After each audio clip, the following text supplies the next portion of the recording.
Ah, it's always so special taking some time out and sitting down with the lovely Andrea. She always brings us such nice tips. But today, we're tackling the topic of tea. And a recent study has shown that tea can actually help with heart health. Isn't that true, Andrea? It is. And that is very interesting. I'm so excited about that, personally. I can see.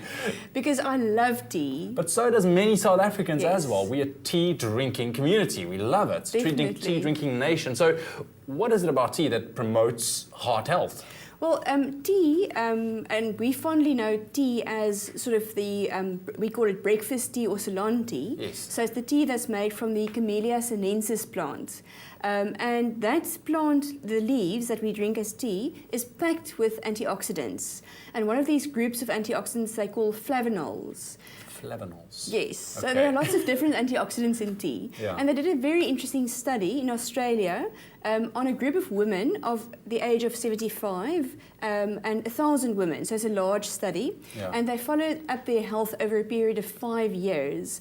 And they tried to see, is there a link between drinking tea and your mortality or death risk of heart problems? Okay. And obviously there was some correlation. Actually, they were surprised at the results. They saw that a high intake of tea reduces the risk of dying from a heart condition with up to 72%. You're kidding me? At that age. 72% at that age. That's That is huge. incredible. Yes. So naturally, I mean, that indicates to us that the antioxidants in tea is good for our heart. Yeah. So I mean, I love tea.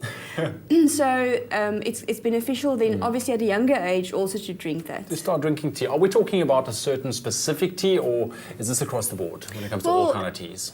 Most teas, and specifically these studies were done on the plant Camellia sinensis, Yes. the sort of Ceylon tea or even green tea. Okay. Because often people think the normal breakfast tea we drink and green tea are two different things.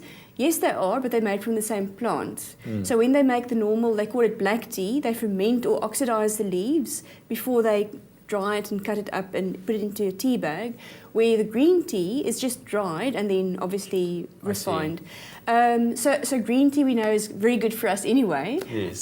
So they say 3 cups a day is the recommended intake. Okay, so we've been talking about the benefits of green tea, but then you've got some green apples on the table as well. Yes. You know, when they did this study, they've identified the antioxidant group called flavonols being really beneficial, Yes. but those are also found in apples. So Okay. maybe there's a bit more truth in saying an apple a day will keep the doctor away. Exactly. And I think to that we can add some of this vital green tea. And I'm particularly fond of this one. It's the green tea fruit infusion. Oh, wow. Because I haven't acquired the taste for green tea yet. It is a taste that you do need to get used to, but I like the idea of a fruit infusion. You mentioned, let me just taste this. You can smell the Oh, fruity wow. fragrance. I love the fragrance. Okay, so you mentioned 3 cups of green tea per day. That's correct, That's yes. no sugars, no nothing. Clean like this, or how can you drink it? You know, you can add a little bit of honey if you want, or a little bit of sugar. You can even add milk to the tea. It's not going to compromise the antioxidants in any way. But it's not recommended to add 3 spoons of sugar, obviously. Is there any harmful effects to drinking too much green tea? Because I know a lot of people out there love their tea. They might be a little bit Yes. overboard with green tea. Yes, you know, the tea plant contains small amounts of caffeine, and that's why we say 3 cups a day, because there's really very little in there. But if you drink more than 3 cups of tea a day, the caffeine content may keep you awake at night. All right. So it's not recommended to drink too much. Okay, so stick to 3 cups a day. Yes. Andrea, thank you so very good much. health. And on that note, exactly add a cup of tea and an apple a day. It'll definitely go a very long way. Subscribe to Vitalize magazine. From health tips to recipes, a fresh start is only a call away. Dial 0800 2233 112 to subscribe.